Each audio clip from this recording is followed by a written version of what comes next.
여러분 안녕하십니까? 라디오 전망대 송유라입니다. 김병기 더불어민주당 원내대표가 특혜와 보좌진 갑질에 이어서 지난 지방선거에서 공천 대가로 금품 전달을 받은 의혹 관련해서 원내대표직을 내려놨습니다.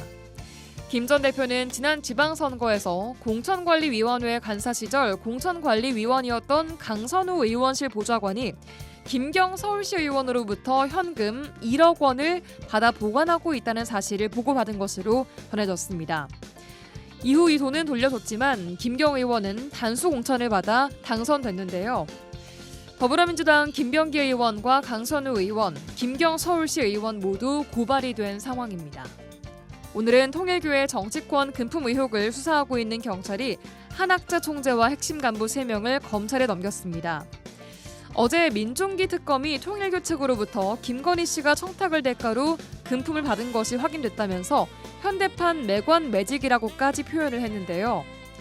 통일교회 정치권 금품 수수 의혹이 김건희 씨에서 국민의힘으로 또 더불어민주당으로까지 번지고 있는 가운데 더불어민주당에서도 공천을 대가로 고액을 받아 보관을 했다는 의혹이 제기되면서 여야를 막론하고 정치판에서 도대체 언제까지 이런 일이 벌어질 것인가.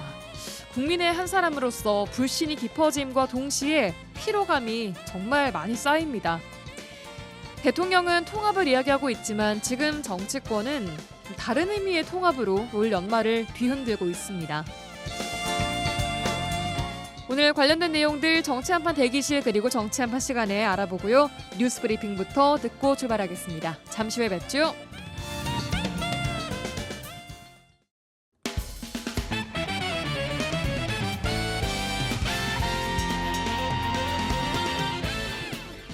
라디오 전망대 12월 30일 화요일 순서 출발합니다. 지역 뉴스부터 정리해보겠습니다.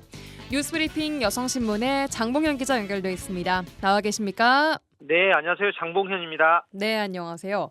네. 첫 뉴스입니다. 여수에서 신정훈 더불어민주당 의원의 새해 인사 현수막을 훼손한 혐의로 40대 남성이 경찰에 붙잡혔다고요? 네, 그렇습니다. 이 남성은 지난 27일 여수시 일대 길거리에 걸려진 신의원의 새 인사 문구가 적힌 현수막 25점을 훼손한 혐의를 받고 있습니다. 네. 경찰은 특수 재물 손괴 혐의를 적용해서 수사를 진행하고 있는데요. 해당 남성은 여수에서 자신의 차량을 타고 다니면서 도구를 이용해 신의원의 현수막을 떼어낸 것으로 조사가 됐습니다. 예.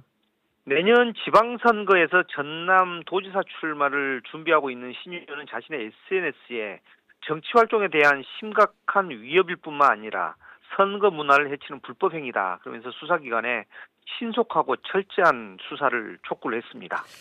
네, 그런데 이 현수막을 훼손한 40대 남성이 전남지사 선거 경쟁 후보인 주철현 국회의원 측의 지시에 의한 범행이다라고 진술을 했다고요?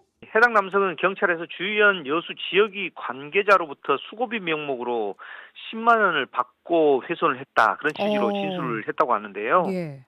신의원 현수막 훼손을 지시한 것으로 지목된 지역 보좌관은 주의원의 복심이라는 평가를 받고 있습니다. 이 때문에 경찰은 주의원까지 사건 연루 가능성을 염두하고 수사를 확대하고 있는데요. 예. 이번 사건과 관련해 주의원은 일부 기자들에게 입장문을 내고 신년 현수막 훼손을 사주한 지역 보좌관을 면직 처분하고 경찰에 자수해서 수사를 받도록 조치를 했다. 그렇게 밝혔습니다. 예. 또 훼손된 현수막은 즉시 복구하도록 업체에 의뢰를 했고 이번 사건을 계기로 내부 관리 체계를 전면 재점검하고 건전한 선거 문화 정착에 최선을 다하겠다고 약속을 했습니다. 네. 또한 주철현 의원은 신정훈 의원에게 전화를 걸어서 사과의 말을 전했다고도 하는데요. 경찰은 아무튼 이 40대 남성이 주의원의 지역 보좌관을 지목한 만큼 실제 지시 여부를 확인을 할 방침입니다. 예. 또한 주의원의 가담 혹은 또 지시가 있었는지도 함께 수사를 한다는 방침입니다. 네. 자, 이런 가운데 최근 정당 현수막이 지역 곳곳에 무분별하게 좀 게시돼 있어서 시각적인 공해나 교통 안전 저해 또 환경 오염까지 사회적인 문제가 되고 있지 않습니까? 정말 도로를 가다 보면 심란하죠. 요즘에 보면요. 요즘도 뭐 신년 인사라고 엄청 붙어 있습니다. 그렇죠. 예. 내년 6월 시장 선거를 앞두고 연말 예산 확보랄지 얼마를 확보했다. 그런 여러 가지 상을 받았다. 그런 성과를 홍보하기 위한 현수막이 무분별하게 지금 난립하고 있거든요. 예. 여수의 경우를 보니까 내년 시장 출마 예정자들이 뭐 10명 이상인데 아무튼 그 예정자인 만큼이나 많은 현수막이 내걸려서 시민들이 불편이 커지고 있습니다. 예. 그래서 보니까 여수시에서는 최근 많은 날은 하루 150건 이상 현수막 민원이 접수되고 있습니다. 그래요. 네. 앞서 제가 말씀드린 것처럼 여수 같은 경우는 민주당 경선 도전자만 10명 이상이 거론되고 있습니다. 예. 국민의힘이나 조국혁신당 등 야권에서도 후보를 낼 것으로 보이며 전남지사에 도전하는 국회의원들까지 새해 인사를 담은 현수막을 내걸고 있습니다. 네. 그래서 여수시는 최근 지역구 전남도의회 의원들과 또 시의회 의원들에게 현수막 게시를 좀 자제를 해달라 그런 내용의 협조 공문을 보내기도 했었거든요. 네. 오늘 보니까 아침에 여수시장 그 선거 출마를 선언한 전남도의회 이광일 의원이 보도자료를 발송을 했더라고요. 네. 그 내용을 보니까 뭐 자신의 현수막은 없어졌고 그리고 정기명 시장의 현수막 그대로 붙어있다. 이걸 지목을 하면서 여수시가 스스로 정한 기준을 지키지 않고 특정인의 현수막만 철거를 했다. 새 인사가 아닌 출판 기념회를 홍보하는 정기명 시장의 현수막은 여전히 계속 걸려있다. 그렇게 불만을 표출하는 그런 상황까지 발생을 했거든요. 그렇군요. 그런데 이런 현수막 난립은 뭐 비단 여수뿐만 아니죠. 다른 지역도 다 항상 마찬가지인데 이런 걸 좀 자제를 해야 되지 않을까 싶습니다. 예, 알겠습니다. 정당 현수막, 정치인 현수막 관련된 첫 소식으로 좀 들어봤고요. 다음 소식입니다. 대규모 전세 사기 피해가 발생한 순천의 한 아파트 단지에서 같은 사건이 재발해서 피해자들이 발을 동동 구르고 있다고요. 네, 그렇습니다. 순천 조례동 한 아파트 임차인들이 전세 계약이 만료가 됐는데도 보증금을 돌려받지 못해서 피해를 호소하고 있습니다. 예. 10여 평대 아파트 임차인 중에는 사회에 갓 발을 들인 청년이 상당수인 것으로 알려졌거든요. 예. 12가구가 계약 기간 만료에도 4,800만 원에서 많게는 7,500만 원을 돌려받지 못하고 있습니다. 해당 임대인은 그런데 모두 한 30여 가구를 소유해서 피해는 더 커질 것으로 예상이 되고 있는데요. 일부는 개인, 은행권으로부터 이미 가압류 처분이 됐고 피해자들은 경찰에 수사를 요청을 했습니다. 예. 특히 이 아파트에서는 2022년 초부터 137명이 다른 임대인으로부터 총 95억 원 상당의 전세 사기 피해를 본 것으로 수사 단계에서 집계가 됐었거든요. 그래서 지난해 관련자 5명이 재판에 넘겨지기도 했었습니다. 예. 이후에는 118건이 접수가 돼서 95건의 피해가 인정이 됐고 23건은 계약 만료 시점이 도래하지 않아서 아직 인정이 되지 않았습니다. 같은 아파트에서 이 갭 투자 방식의 전세 사기가 좀 재현이 된 건가요? 네, 그렇다고 보면 되겠죠. 해당 아파트는 2,794세대 규모입니다. 그래서 619세대는 법인이고 2,175세대는 개인이 소유를 하고 있거든요. 예. 참고로 순천에서는 석현동 다가구 주택에서도 전세 사기가 발생해서 법적 절차가 진행 중인데요. 임차인 26명이 피해를 호소해서 16명이 피해자 인정을 받았고 일부 주택은 경매로 넘어가서 전세금 반환도 쉽지 않은 상황인 것으로 전해졌습니다. 예. 순천시는 이와 관련해서 입주민과 주기적 소통 창구를 운영하고 피해자 인정이 신속히 이뤄질 수 있도록 상급기관과 협의에 속도를 더 내겠다 그렇게 밝혔습니다. 예, 여기까지 듣겠습니다. 뉴스브리핑 여성신문의 장봉현 기자와 함께했습니다. 고맙습니다. 네, 고맙습니다.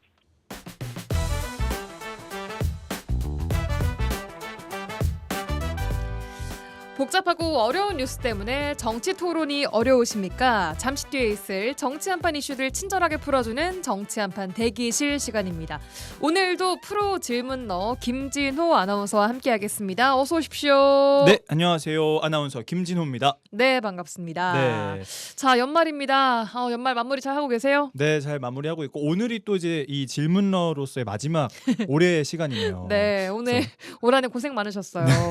내년에도 열심히 할 수 있도록 오늘도 열심히 해보도록 하겠습니다. 좋습니다. 자, 이제 3대 특검 중에 음. 김건희 특검까지 해서 모두 다 끝났다고 들었습니다. 그렇습니다. 헌정 사상 최대 규모로 동시에 출범했던 3대 특검이 모두 활동을 마무리했습니다. 네. 어제 김건희 여사의 각종 의혹을 수사해왔던 민중기 특별검사팀이 180일간의 수사를 결과를 발표했는데요. 네. 특검은 모두 31건을 기소했고 윤 전 대통령과 김건희 여사를 포함해 총 66명이 재판에 넘어갔고요.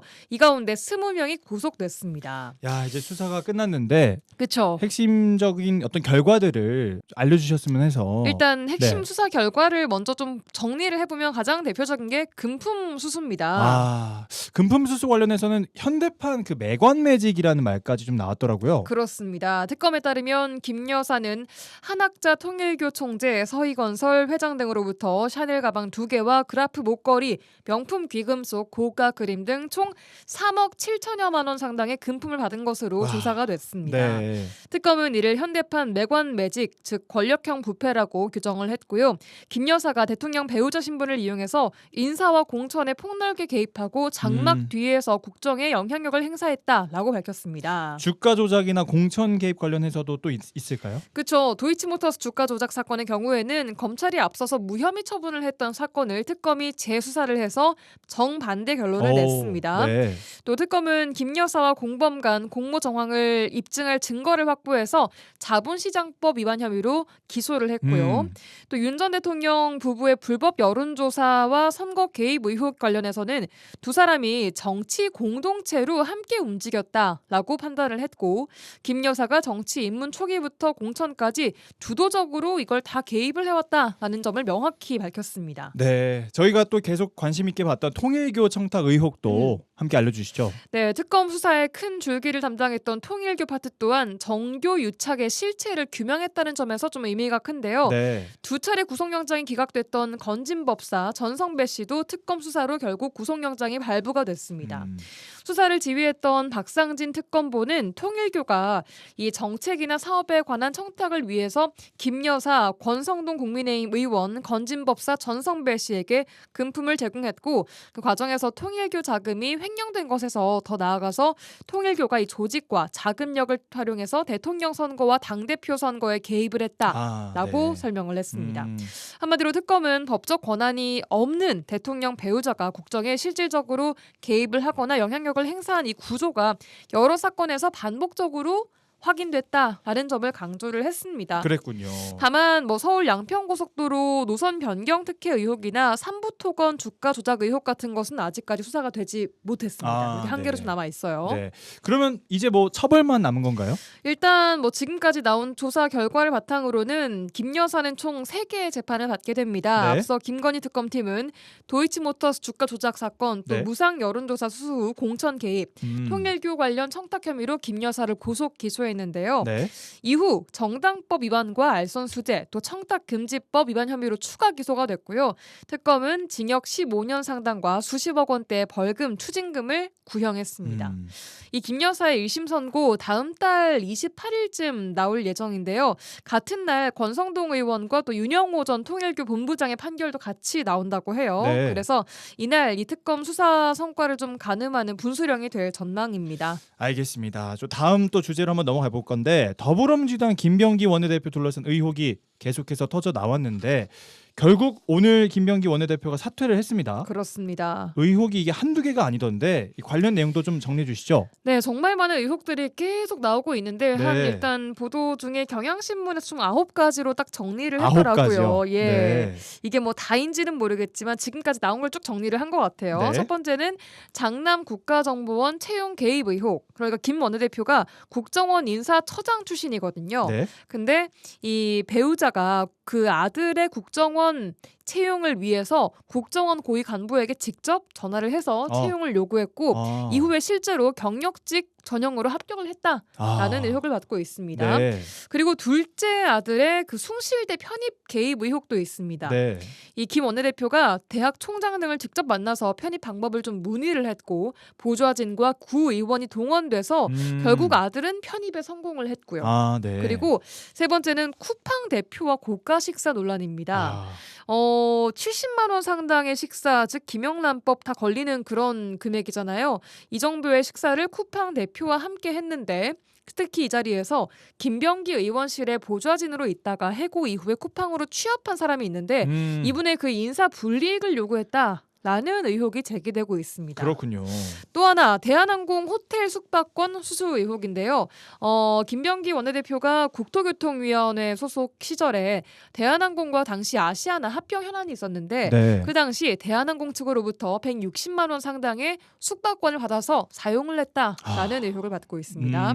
그 외에도 공항 의전 특혜 의혹, 또 의전 갈등 시기에 지역구 병원 가족 진료 특혜 의혹, 배우자 구의회 업무 추진비 사적 사용 의혹, 또 국정원 장남 업무에 의원실 보좌진 동원 의혹 등이 있는데 네. 이건 그 아들이 이제 국정원에 취업을 한 이후에 네네네. 첩보 확인 이런 뭐 이제 일을 하는데 네. 이걸 아빠 찬스를 쓰려고 의원실을 통해서 처리를 하려고 뭐 했다 이런 증언이 또 나왔다고 해요. 그렇군요. 이 외에도 이 차남이 또 그 이후에 빗썸이라는 그 알죠. 거기 네. 코인 거래소에 취업을 했는데 취업 청탁 대가로 국회에서 경쟁사 업비트의 문제를 제기하라고 했다, 지시를 했다라는 폭로까지 좀 나왔습니다. 와, 정말 뭐 9개 정도의 이야기를 좀 해주셨는데 그런데 여기가 끝이 아니다. 강선우 의원이 받은 1억 원에 관련된 내용도 어제 새로 나왔습니다. 그렇습니다. 어제 MBC 단독으로 보도가 된 내용인데요. 3년 전 지방선거 당시 서울시당 공천관리위원이었던 민주당 강선우 의원이요.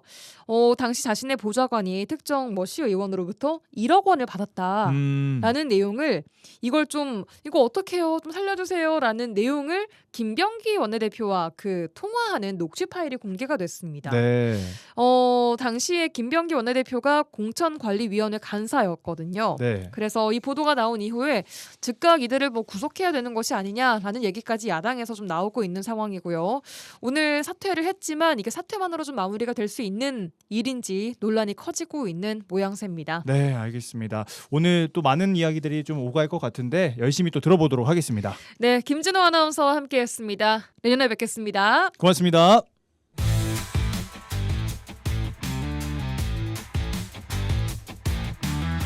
라디오 전망대 정치 한판. 네, 정치 한판 시작합니다. 더불어민주당 서동용 전 의원, 개혁신당의 천하람 원내대표 두 분과 함께하겠습니다. 나와 계십니까? 반갑습니다. 서동용입니다. 네, 안녕하세요. 천하람입니다. 네, 반갑습니다. 두 분 한 주간 잘 보내셨습니까? 연말 마무리 어떻게 하고 계신지요, 서 의원님? 예, 저는 지난 그 성탄절 다음 날 저희 네. 고등학교 동기들 한 100여 명 이렇게 모여서 와. 작곡가 김희갑 선생님 계세요. 예. 조용필이 부른 킬리만자로의 표범, 그 겨울의 찻집, 그리고 최진희의 사랑의 미로 등 3천여 곡의 우리가 잘 아는 주옥 같은 곡을 작곡하신 분인데 예. 그분의 그 노래 이야기, 음악 인생을 다룬 다큐멘터리 영화가 있어요. 바람이 전하는 말을 예, 하고. 저희도 인터뷰 했습니다. 양기 감독님. 예. 이제 그게 다큐멘터리고 그러니까 많은 분들이 보시지는 않았는데요. 좀 너무 좋은 영화가 좀 묵히는 것 같아서 고등학교 동기들한테 소개를 해가지고 같이 한 100여 명 그 영화 보고 좀 서로 따뜻함을 나눴고요. 그 영화 대관하지 않으면 못 본다고 하던데요, 거의. 그러니까 저희 대관에서 봤었어요. 아, 그러셨군요. 예. 이제 그 외에는 뭐 또 한 해 마무리여서 예. 차분하게 지난 한 해 좀 돌아보고 또 내년 뭘 할 건지에 대해서 차분하게 좀 계획도 생각하면서 지내고 있습니다. 그러셨군요. 천 의원님께서는 거의 마지막 주 이제 어떻게 보내고 계십니까? 네. 저도 연말 연시라서 뭐 순천에서 뭐 모임들 또 송년회들도 많이 또 하기도 하고 예. 조금 더 여유 있게 보낼 수 있는 시즌인데 예산도 통과됐고 근데 이제 네. 요즘 뭐 통일교 특검법에다가 여러 가지로 좀 바쁜 일들이 많아서 국회에서 분주하게 보내고 있습니다. 그러니까요. 국회는 좀 어느 때보다 지금 바쁜 상황을 좀 보내고 있는 것 같은데 하나하나 좀 보겠습니다. 먼저 특검이 마무리가 됐습니다. 어제 윤석열 전 대통령 배우자 김건희 씨가 연루된 의혹을 180일 동안 들여다본 수사 결과 발표됐습니다. 민중기 특검은 대통령의 배우자의 권한 남용으로 공적 시스템이 크게 크게 훼손됐다. 금품을 쉽게 수수하고 또 각종 인사와 공천에 폭넓게 개입했다라고 결론을 냈습니다. 이 민중기 특검의 조사 결과에 대한 총평부터 좀 들어봐야 될 것 같은데요. 서동용 의원님. 예, 이제 윤석열 정부가 망한 건 결국은 비상계엄 내란이었지만 그 전부터 그 무능한 국정운영 그리고 김건희의 국정농단에 대한 많은 이야기들이 있었습니다. 이제 예. 이런 부분들에 대한 의혹들이 쌓여서 이제 이번에 특검을 통해서 규명해낸 건데 많은 분들이 우려하고 걱정하셨던 그런 결과들이 이번 특검 조사를 통해서 나타난 것이지요. 예. 이번 결과를 보면서 참 민주주의라고 하는 게 굉장히 취약한 제도인 거구나. 우리가 자칫 잘못해가지고 지도자 한 명 잘못 뽑아놓으면 공적 시스템 자체가 이렇게 망가질 수 있는 거구나 하는 것들을 좀 새삼 느끼게 됐었고요. 어쨌든 180일이라고 하는 짧지 않은 기간 동안 뭐 일정한 좀 성과도 있었고 부족함도 있었다고 생각합니다만 예. 지난번 마무리됐던 내란 특검, 이번에 마무리된 민중기 특검 모두 좀 수고하셨다는 말씀은 좀 드리고 싶습니다. 네. 천 의원님께서는 어떻게 보셨습니까? 총 조사 결과. 저는 사실은 특검이 수사를 그렇게까지 잘했는지는 좀 의문입니다. 그래요? 약간 예. 그러니까 뭐 예상했던 수준, 그러니까 이미 언론이나 이런 부분들 통해서 공개된 수준으로 좀 나온 것 같고, 예. 김건희 씨가 이제 뭐 3억 7천을 수수했다 뭐 이렇게 하는데 제가 봤을 때 그거보다 더 있을 것 같거든요. 어허. 근데 과연 그럼 그 중에서도 또 그림이 뭐 1억 얼마짜리고 뭐 이런 거 빼면은 뭐 그렇게 많지가 않아요, 우리 예상보다. 그리고 양평 땅이나 뭐 이런 부분에 대한 어떤 권력형 비리, 또 뭐 다른 건설사와의 어떤 심각한 유착, 이런 거를 좀 밝혀내야 이게 통상적인 수사로는 밝혀내기 어려운 어떤 정경 유착의 민낯을 좀 들여다보는 거 아닌가. 아니, 물론 뭐 없는 걸 만들 수 없겠지만, 네. 근데 그런 부분에 대해서 조금 제가 봤을 때는 수사가 과연 수사 역량이 충분했던 건가 하는 아쉬움이 좀 남고요. 그 외에 이제 이준석 대표나 원희룡 장관이나 이런 사람들을 이제 뭐 이러쿵저러쿵 정치적으로 많이 부르고, 원희룡 장관 안 불렀는지 모르겠습니다만 어쨌든 이렇게 정치적으로 여러 가지 뭐 논란을 일으키고 소비가 많이 된 거에 비해 가지고 또 조사 보고서 이런 거 보면 이준석 대표는 언급도 없더라고요. 그러니까 이런 걸 보면 너무 이렇게 정치적으로 여기저기 찔러보는 거에 너무 많은 에너지를 썼던 거 아닌가. 그래서 오히려 본질적인 부분에 대해서는 수사가 조금 미진했던 거 아닌가 하는 생각도 일부 듭니다. 예, 뭐 그럼에도 도이치모터스 주가 조작 사건이나 혹은 뭐 통일교와의 정교 유착 이런 것들 밝혀내는 성과가 있었다라고 이제 좀 결론 지어지는 것 같은데, 그럼 천 의원님께서는 어떤 것이 그래도 성과라고 볼 수 있겠다 싶습니까?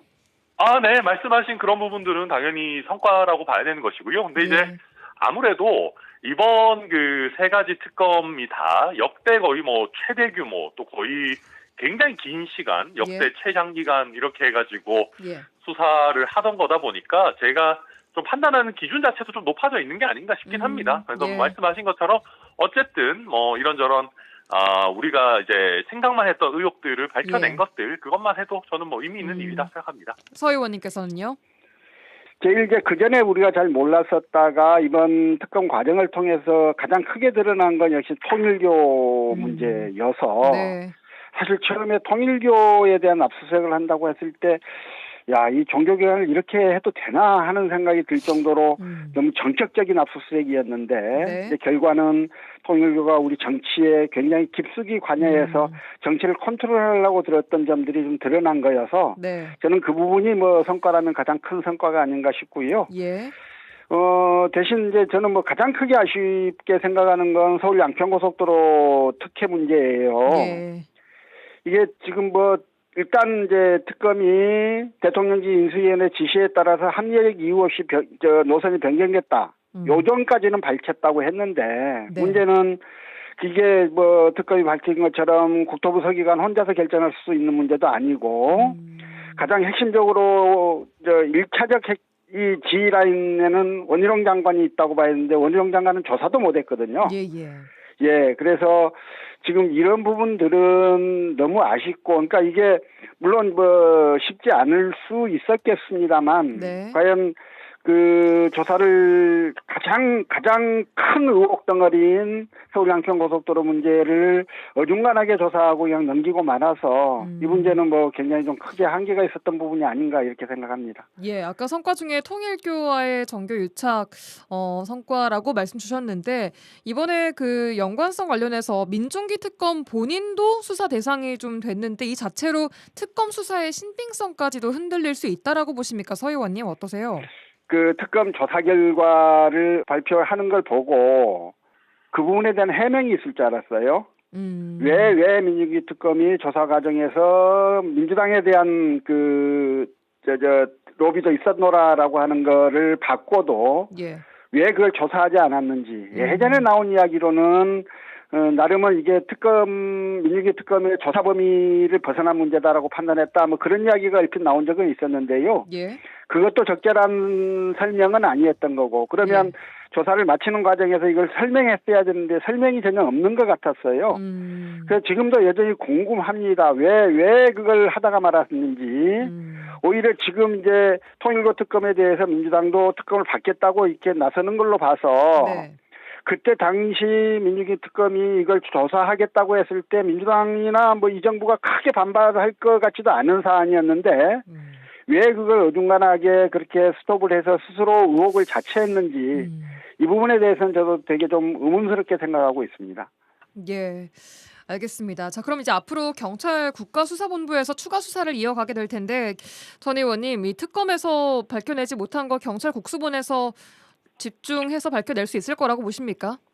근데 이게 그 2차 수사라고 하는 게 되게 어려워요. 그 쉬운 부분은 아니긴 합니다만은, 근데 예. 국수본 입장에서도 이번에 2차 종합특검을 만약에 안 한다라고 하면 예.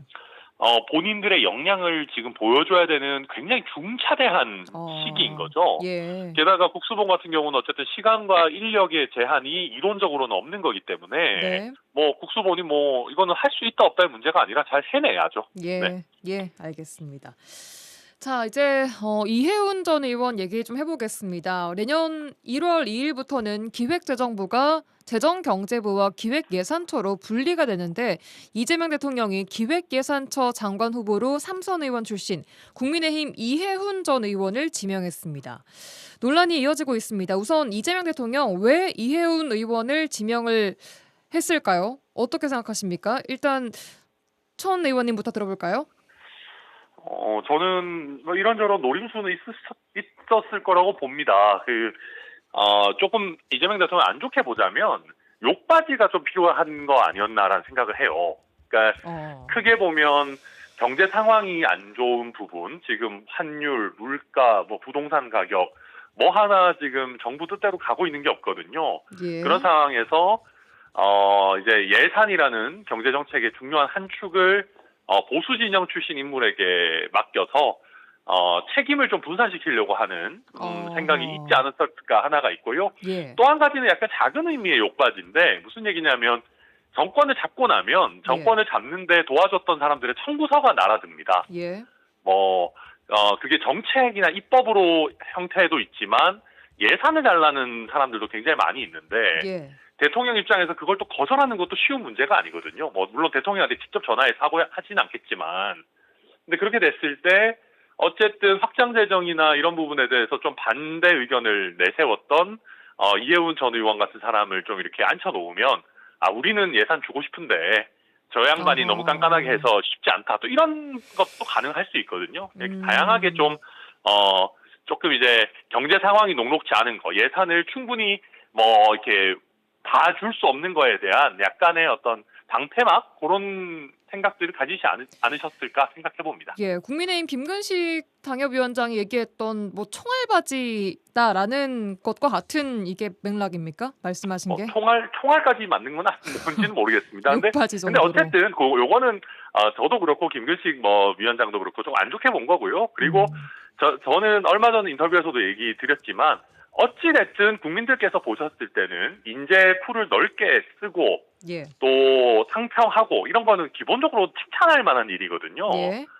예, 그래서 저는 이런 시도 자체는 의미 있다라고 보고요. 왜냐하면 뭐 보수 진영 사람 안 쓰면 또 안 쓴다고 욕하고 쓰면 쓴다고 욕하면 이거 참 곤란한 노릇 아니겠습니까? 그래서 저는 기본적으로는 의미 있는 일이라고 보는데 다만 과연 이해운 전 의원이 그러면 확장 재정 너무 과하게 하면 안 된다. 나라 빚 과하게 내면 안 된다라고 했을 때 이재명 대통령이 그걸 그러면 받아들이실 것인가? 그거는 좀 이상하거든요. 이제 그 경제에 어떻게 보면 나름 사령탑 중에 한계인 곳에 경제 정책에 대한 운용 철학이 다른 인물을 앉혔을 때 이게 잘 돌아갈까 하는 그런 걱정은 일부 됩니다. 알겠습니다. 서 의원님 어떻게 생각하십니까? 예, 일단 그 욕바지라거나 또는 뭐 총알바지라거나 하는 주장에는 동의가 잘 안 됩니다. 왜냐하면 예컨대 그 이재명 정부의 재정 운용에 문제가 있어서 경제가 더 나빠지면 이게 기재부 장관 요구합니까? 대통령 요구하지. 이게 저는 뭐 이제 이재명 대통령이 좋은 인재를 뭐 보수 진영이건 진보 진영이건 막론하고 데려다 쓰겠다고 하는 그 탕평, 중용, 실용 뭐 이런 인사 원칙하에서 이 일이 이루어진 것이다라고 하는 거에 대해서는 뭐 그 말을 100% 받아들일 수는 있습니다. 그런데 이제 이해운 장관이 아주 뻔한 역량이 있으신 분이고 그래서 그런 분이라면 그런 비난과 좀 무리를 감수하고서라도 가능할 텐데 그 정도 역량이 있다라고 하는 평가도 받지 못하는 분을 괜히 이분이 과거 자신의 행적, 자신의 발언과 배치되는 행태를 또 장관이 돼서 할 수밖에 없는 이러한 그 불합리를 자꾸 노출하는 게 국민들의 정치에 대한 신뢰의 측면에서는 썩 바람직스러운 모습은 아니다. 이런 생각이 좀 있는 거고요. 민주당 일각에서의 이번 인사에 대한 비판은 저는 이런 측면들이 있다고 보고 이제 또 하나가 이제 본질적으로 이 윤호개인을 외쳤던 분이 이제 자기한테 장관 자리 주어지니까 내가 잘못했다라고 이야기하고 금방 이렇게 태도 돌변하는 이런 모습도 좋아 보이지 않거든요. 예, 그래서 전체적으로는 왜 지명을 했을까에 대해서는 좀 의문스럽다. 그러나 지금 방금 이제 천하람 대표를 포함해서 여러분들이 하셨던 그 비판에 대해서는 동의는 좀 하기가 어렵다. 알겠습니다. 이렇게 좀 말씀을 드릴 수 있겠습니다. 알겠습니다. 자, 국민의힘에서 이전 의원을 제명했습니다. 이런 반응은 좀 어떻게 보고 계십니까? 천하람 의원님? 사실 이런 거 좀 조심스럽죠. 그러니까 물론 당 입장에서 불쾌할 수는 있습니다. 뭐 이해운 전 의원이 최근까지도 당에서 활발하게 활동하고 뭐 오세훈 시장과 무슨 행사 약속을 잡고 그래서 배신감을 좀 느낄 수는 있죠. 근데 그러나 이게 참 우리 정치가 굉장히 뭐랄까요 1차원적이고 유치해졌어요. 예전 같으면 좀 서운한 게 있어도 그거를 조금 숨기고 그래도 이왕 간 거 국민들 우리 대한민국 국가 경제 발전을 위해서 잘해주기 바란다. 그래서 국민의힘 출신 인재가 더 유능하다라는 걸 이왕이면 잘 보여줬으면 좋겠다 국민들한테 뭐 이런 식으로 조금 한 단계 이제 쿠션을 줘서 공격을 하든지 그런 것들이 있었는데 요즘 강호의 도가 뭐 완전히 다 땅에 떨어져가지고 아주 즉각적인 반응들만 나오거든요. 이게 뭐 사상 최악의 해당 행위까지라고 보십니까? 어떻게 생각하세요? 아니 우리가 이제 물론 당 입장에서 짜증은 날 수 있지만 어찌 됐든 대한민국을 위해서 봉사하는 국무위원 자리에 가는 거잖아요. 그걸 이렇게까지 무슨 맹비난하고 저주를 퍼붓고 할 일은 아니지 않습니까? 그래서 저는 국민의힘도 조금 더 이렇게 좀 대인배다운 척이라도 좀 하고 그렇게 해야 이제 국민들로부터도 조금 더 이제 뭐 나은 평가를 받을 것 같고 저희 개혁신당도 논평을 냈습니다마는 왜 그러면 자꾸 인재들이 나가는 건지를 좀 돌이켜봐야 된다. 국민의힘 입장에서도. 국민의힘으로부터 나가는 거요? 그렇죠.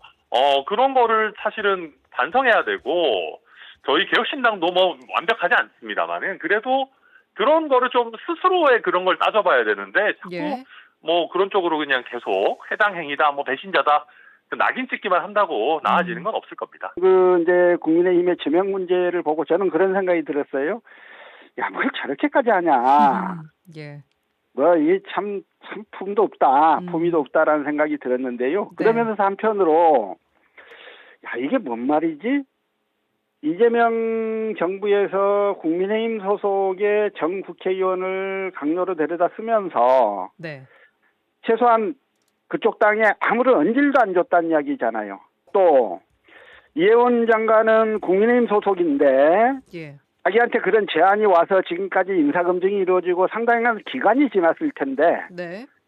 최소한 지금 국민의힘 지도부하고 기본적인 언질도 안 주고 상의도 안 했다는 이야기처럼 보여요. 그런 게 당 있었는데도 내부에서 예. 예, 그런 게 있었는데도 지금 국민의힘이 저렇게 오바를 하고 있는 건지는 잘 모릅니다만 예. 전체적으로 어쨌든 이 민주당 정부가 보수 쪽 그 사람을 데려다 쓸 때에 지금까지 어떤 그 관행적인 그 움직임들과 비교하면 예. 너무 좀 이례적인 모습들이 계속 나타나고 있다. 통상이라면 아까 제가 말씀드렸던 대로 그렇게 했을 것 같아요. 최소한 언지를 좀 하고 예. 그쪽에서도 수용할 수 있는 시간과 이런 것들을 줘야 됐을 것 같은데 예. 이번 이제 국민의힘의 행태를 보면 그런 게 없었던 것은 같아요. 예. 그러니까 이게 그런 게 없었던 것인지 아니면 그런 게 있었음에도 불구하고 국민들 보라고 지금 국민의힘이 막 그 오바를 떨고 있는 건지 어떤 건지 잘 모르겠어요. 천 의원님. 네, 저도 서 의원님 말씀에 사실 동의가 되는 게 저도 얘기를 들어봐도 전혀 언급이 없었던 것 같긴 하거든요. 사실 요 정도는 정무수석이나 이런 쪽에서 그 국민의힘에 미리 좀 비공개라도 좀 협의를 하고 예. 그랬었으면 훨씬 더 예쁜 그림이 되죠. 근데 그게 그리고 사실 없었다라는 건가요? 그런 게 없었던 거는 거의 확실해 보입니다. 지금 봤을 때는. 그러니까 아마 이해운 전 의원이 현역 의원이 아니고 예. 그러다 보니까 뭐 약간 대통령실도 좀 가볍게 생각했던 것 같은데 예. 그러니까 그런 거는 조금 더 이왕 탕평으로 가고 할 거였으면 더 예쁜 그림 만들어서 국민들에게 더 큰 칭찬을 들을 수 있었던 지점인데 그거는 서 의원님 말씀대로 좀 아쉬운 지점이죠. 예. 알겠습니다. 기획예산처 장관 지명 관련된 얘기 조금 해봤고요. 더불어민주당 김병기 원내대표 결국 각종 논란 끝에 오늘 원내대표직을 사퇴를 했습니다. 두 분 어떻게 보고 계십니까? 천 의원님? 이거는 민주당 입장에서 굉장히 뼈아파요. 왜냐하면 지금 김건희 그 특검의 수사 결과가 나오면서 결국 핵심이 이제 그 공사 구분이 제대로 안 되고 예. 사적 이익의 공적 지위를 활용한 거 이게 그 김건희 게이트의 어떻게 보면 핵심 아니겠습니까? 예. 근데 이 부분이 어떻게 보면 국민적으로 더 큰 관심을 받아야 되는데 뭐 사실 몰랐던 내용이 막 대단하게 나오지도 않았을 뿐더러 같은 타이밍에 김병기 원내대표가 이제 또 공적 지위와 사적 지위를 이렇게 혼동한 이해 충돌이나 뭐 갑질, 뭐 과도한 어떤 특혜 이런 것들이 터져 나와 버리니까 지금 민주당에서도 김건희 공격을 못 하는 거예요. 지금 타이밍에. 그러니까 뭐 이재명 대통령이나 지금 이런 입장에서는 연말 연시에 어쨌든 국민 여론을 좀 그렇게 끌고 가야 되는데 네. 이해운 전 의원 지명하면서 윤어게인 오히려 이제 윤어게인도 포용하는 거냐 뭐 그러면 12월 29일자로 내라는 그 공식적으로 종식된 거냐 뭐 이런 논란에 덧붙여서 김병기 의원의 이 권력형 비리 같은 게 터져 나와 버리니까 예. 굉장히 답답한 상황이었을 거고 예. 그러다 보니까 아마 김병기 원내대표도 저는 아마 청와대랑 약간의 소통을 하지 않았을까 싶은데 예. 더 이상 못 버티는 상황이 되니까 원내대표라도 일단 내려놓자 한 것 같습니다. 내려놓으면 이게 해결되는 문제일까요? 어떻게 보십니까? 근데 이게 어제 MBC에서 우리 단독 보도한 게 그 강선우 의원 1억 수수와 뭐 그 김병기 의원의 그 공천 관련한 내용들 이런 것들이 막 터져 나오면서 네. 이제는 이게 뭐 단순히 원내대표직을 내려놓는다고 해결될 상황은 넘어선 것 같아요. 이거는 뭐 강선우 의원뿐만 아니라 강선우 의원의 그 살려달라라는 얘기를 듣고 공천 결과가 결과적으로 뒤바뀐 부분에 대해서 김병기 의원의 관여가 있었는지는 이제는 수사가 불가피한 상황이 됐고 예. 앞서 여러 의혹들도 의원직 유지하는 게 과연 적절하냐라는 얘기가 나왔지만 이 1억 수수 그다음에 이 공천 어떤 부당한 공천 개입 이런 게 있었다면은 이거는 의원직 상실까지 갈 수 있는 사안이라서 뭐 김병기 의원 앞으로도 쉽지 않을 것 같습니다. 예. 서 의원님 어떻게 보고 계십니까? 이번 사건? 제가 개인적으로는 가장 저는 크게 좀 받아들인 게 그 구의회 부의장 예. 항공비를 김병기 의원 부인이 갖다가 쓰셨다는 부분이에요. 뭐 이런 일이 있나 할 정도로 저는 되게 좀 충격적인 일이었어요. 예. 예, 이제 그런 일에다가 더하여 강선우, 김병기 두 의원의 이야기가 한꺼번에 등장하는 이 녹취록까지 공개가 돼서 네. 저는 이 부분을 좀 쉽게 볼 부분이 아니다. 그런 생각이고요. 예. 저는 뭐 이 두 건, 이 김병기 의원 고유의 건하고 네. 강선호, 김병기 의원 이름이 다 나오는 이 건 모두에 대해서 이거는 뭐 즉각적인 수사를 통해서 진상을 규명해내고 국민들에게 진실을 밝힘으로써 국민들의 동의를 얻어서 그 이후에 이 두 사람의 거취를 결정하도록 하는 이 절차가 필요한 것이지 예. 이거를 지금 묶어두고 덮어두고 이렇게 해서 넘어갈 수 있는 부분들은 아닐 거다 이렇게 생각이 듭니다. 예, 알겠습니다. 마지막으로 제주항공 참사 일주기입니다. 어제가 일주기였는데요. 유가족들 진상규명이 좀 제자리인 것에 여전히 분노를 하고 있습니다. 지난 1년을 돌아봤을 때 미진했던 부분 또 어떤 부분이었는지 또 앞으로 어떤 식으로 이게 이루어져야 할지 좀 들어보고 싶습니다. 천 의원님. 네, 우선 둔덕에 관한 부분 최근에 이제 권익위가 나름의 결정을 좀 하긴 했습니다만은 네. 이런 부분들이 과연 그러면 정말 어느 정도 책임을 져야 되고 그런 부분들이 좀 적극적으로 유가족들과 소통이 잘 안 됐던 것 같습니다. 네. 유가족분들 말씀은 정보가 너무나도 공개가 되지 않는다. 그리고 이 실무자 정도만 지금 뭐 수사나 책임을 묻는 부분들이 진행되고 어떻게 보면 정말 책임을 져야 될 높은 위치에 있는 사람들에 대해 가지고는 너무 소극적으로 예. 수사와 조사가 진행되고 있는 것 아니냐. 그런 부분들에 대해서 지금 강한 어떤 불신과 반감을 가지고 계신 게 있어가지고 네. 내년에도 계속해서 조금 더 시스템적인 문제 또 실제 결정을 내리는 사람들에는 문제가 없었는지를 예. 조금 더 면밀하게 검토하고 또 수사하고 하는 부분들이 필요할 거다 이렇게 보여집니다. 예, 서 의원님 어떤 부분이 좀 보완돼야 할까요? 정말 생태 같은 자식들, 생태 같은 가족들을 한꺼번에 잃은 유족들의 분노가 있는 겁니다. 예. 이제 그분들의 분노를 하나 차근차근 덜어드리고 그분들을 위로하는 과정, 이게 조사의 과정이고 그다음에 그 재발 방지를 위한 대책 마련의 과정일 거예요. 야, 이게 윤석열 정부도 아니고 이재명 정부라면 최소한 삭발은 안 하게 했어야 할 거 아닌가라는 생각을 했어요. 그러니까 뭔 말이냐 하면 서로 생각이 다를 수 있지요. 예. 유족들이 원하는 정도의 결과가 안 나올 수 있지요. 근데 정부에서 조사를 해보니 또 그 정도 결과를 내기는 좀 어려운 사안일 수도 있을 겁니다. 그러나 이재명 정부라면 최소한 그분들이 머리를 깎을 만큼 극단적으로 가지는 않도록 설득하고 이해시키는 과정들이 있었어야 되는 거예요. 네. 결국 지금 국민들에게 더 제대로 된 진상을 보고드리고 재발 방지 대책을 정확하게 세워서 국민들에게 보고드린과 동시에 예. 유족들이 그 하나하나에 대해서 동의하고 이해할 수 있도록 끊임없이 설득하고 설명하는 과정, 그분들의 마음을 얻어가는 과정들을 같이 거치지 않으면 이 엄청난 참사에 따르는 이 아픔, 이것들은 절대 치유되지 않을 겁니다. 예, 알겠습니다. 방금 서 의원님 말씀해주신 부분도 중요한 부분인 것 같고요. 자, 오늘 여기까지 듣도록 하겠습니다. 두 분 올해 한 해 동안 또 고생 많으셨고요. 내년에도 또 멋진 정치 한판 부탁드리겠습니다. 고맙습니다. 수고하셨습니다. 네, 네, 더불어민주당. 새해 복 많이 받으십시오. 네, 정치 한판 더불어민주당 서동용 전 의원, 개혁신당 천하람 원내대표 두 분과 함께했습니다. 라디오 전망대가 12월 30일 화요일에 준비한 내용은 여기까지입니다. 겨울치고는 날이 좀 온화했는데요. 내일부터 다시 강력한 한파가 찾아오겠습니다. 내일 아침 기온은 영하 1도에서 3도에 머물겠고요. 낮 최고 기온은 1에서 4도로 크게 오르지 않을 것으로 보입니다. 당분간 기온은 내림세를 보이면서 계속 추워지니까요. 추위 대비를 단단히 하셔야겠습니다. 내일 돌아오겠습니다. 구성 이선화 연출 송유라였습니다. 고맙습니다.